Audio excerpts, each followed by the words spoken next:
Bonjour à toutes et à tous, ceci est le journal des bateaux de l'ONG Waves of Freedom Suisse qui a rejoint la Global Smooth Flotilla en route pour Gaza. Nous sommes en direct du navire Aurora où je me trouve embarqué. Je suis le politologue et éditorialiste Thomas Guénolé.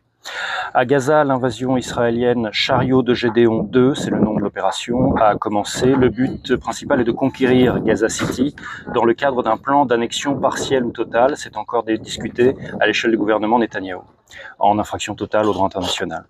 La méthode principale est actuellement des tapis de bombes sur les civils et sur les combattants du Hamas, c'est-à-dire qu'en ordre de grandeur, vous avez 1 million de civils qui sont bombardés en ce moment pour essayer de tuer 3000 combattants du Hamas. Alors, mettre en danger de mort autant de civils pour tuer si peu comparativement de combattants constitue un crime de guerre en droit international.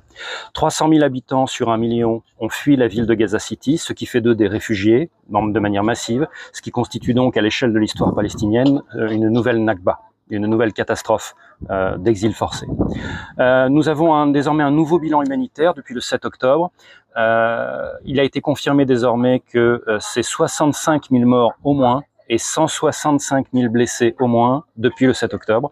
Cela signifie que 10% de la population palestinienne de Gaza a été soit mort, soit blessé depuis le début de l'opération israélienne. Par ailleurs, la famine continue, cela a été confirmé par les agences onusiennes compétentes. Alors le point sur la Global Smooth Flotilla à présent. Les bateaux de Barcelone et de Tunis sont à l'heure actuelle en route pour Gaza.